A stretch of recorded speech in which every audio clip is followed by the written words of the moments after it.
देखिए, सीधा सीधा मुद्दा है, ये देश का मुद्दा है। हम्म। ये देश के भविष्य का मुद्दा है। हम्म। देखिए, रीजन क्या है, देश का युवा सड़कों पर है।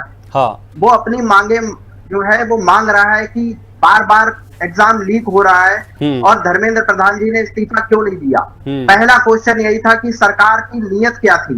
इतनी बुरी तरीके से वो बर्बरता की गई, स्टूडेंट्स को पीटा गया, घसीटा गया, महिलाओं के कपड़े जो है वो फाड़े गए, वो जो लड़कियां जो प्रोटेस्ट कर रही थी उनके साथ कितना कितना बुरा व्यवहार किया गया। क्या सरकार बातचीत के जरिए या धर्मेंद्र प्रधान जी का इस्तीफा क्यों नहीं ले लेती है? क्या विपक्ष या सरकार में आवाज भी नहीं उठाए? जो देश के अंदर माहौल बना रहे हैं प्रधानमंत्री जी और शिक्षा मंत्री जी, उसके जिम्मेदार सरकार खुद है।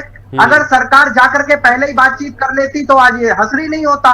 तो हमारा तो काम है कि सरकार के जो जो सही मुद्दे हैं, जो देश के मुद्दे हैं, उन पे भी हम ना बोले क्या? नहीं, ठीक है वैभव जी, मैं आपकी बात से पूरी तरीके से सहमत हूं। लोकतांत्रिक देश में, एक मिनट वैभव जी, लोकतांत्रिक देश में सबको ये आंदोलन की पूरी नीड है, जरूरत है, तो वो कर सकते हैं, इसमें कोई दिक्कत नहीं। लेकिन सबसे बड़ी बात कि आखिर इतनी बड़ी हिंसा और इतना बड़ा उग्र इस तरह से प्रदर्शन को करना, ये कहां कौन से लोकतंत्र में लिखा है? और इससे पहले अतुल जी ने कहा कि हमारी मांग है, सब कुछ वहां पर लाठी डंडे बरसाए गए, लेकिन पत्रकारों की तो आप बात ही नहीं कर रहे हैं। पत्रकारों की क्या हालत हुई? अब धीरे धीरे वो वीडियो सामने आ रहे हैं, एक एक पत्रकार को पीटा गया है, महिला पत्रकारों के साथ बदसलूकी की गई है।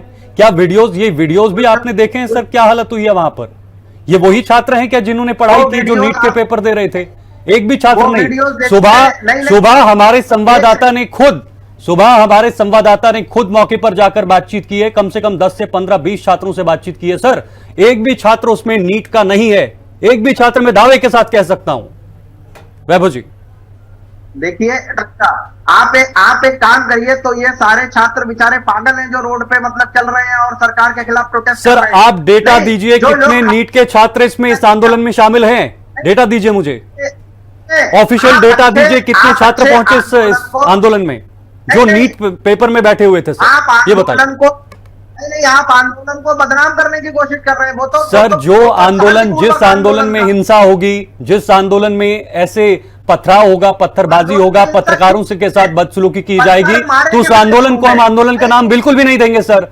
पत्रकारों की बातचीत भी कीजिए, कल से क्या हालात बने हुए हैं, कितने पत्रकारों को पीटा गया है, उस पर भी बातचीत कीजिए ना सर। सुनिए, मैं हिंसा के खिलाफ हूँ, लेकिन क्या सरकार का उत्तरदायित्व तो नहीं था? जो लोग इतने दिन से वहां बैठे थे, वहां पे बातचीत के जरिए रास्ता निकाल सकते थे। धर्मेंद्र प्रधान जी ने इस्तीफा क्यों नहीं दिया अब तक? ठीक है, बिल्कुल, ये जायज सवाल है। 12 साल में अब तक ये जायज सवाल है आपका, मैं इसका जवाब दूंगा। ठीक है, मैं जवाब दूंगा बहुत जल्द, क्योंकि समय थोड़ा कम। सुन लीजिए, एक सेकंड में कंप्लीट करूंगा। जी। आप बताइए, संसद के अंदर जब राहुल गांधी जी स्पीकर के चेंबर में जाके नीट परीक्षा पे बातचीत के लिए बोले, तो उन्होंने बोला मैं जरा सरकार से बातचीत कर लूं। तो एक बात बताइए, इसलिए हम लोग कल धरने पे बैठे थे। अब फिर वो लोग आकर के कह रहे हैं हम नीट परीक्षा पे वो करेंगे चर्चा। अरे चर्चा करनी थी तो परसों ही कर लेते सर। सरकार की तरफ से सबसे पहले जेपी नड्डा ने आश्वासन दिया, उसके बाद संसदीय कार्य मंत्री किरण रिजिजू ने आश्वासन दिया, पीएम मोदी ने खुद कहा, कई सारे मंत्रियों ने कहा कि आइए बातचीत करिए, आपका स्वागत है, लेकिन आप बातचीत करने के लिए तैयार नहीं। ये पहली बार नहीं सर, पिछले कुछ सत्र उठाकर देखें तो विपक्ष बातचीत करने के लिए तैयार नहीं हो रहा सर। आप फुटेजेस रिकॉर्ड उठाकर देख लीजिए संसद के। ये मैं नहीं कह रहा, ये रिकॉर्ड कह रहा है। ठीक है, देखिए, पेपर लीक किसी भी कीमत पर नहीं होना चाहिए, और इसकी जो पूरी अकाउंटेबिलिटी है वो सरकार के कंधों पर है। ये समझना होगा सरकार को। ये बिल्कुल आप जायज कह रहे हैं, लेकिन इस तरह की हिंसा बिल्कुल भी देश में नहीं होना चाहिए। लोकतांत्रिक देश है तो यहां पर हिंसा की कोई जगह नहीं। मैं आपके पास आऊंगा।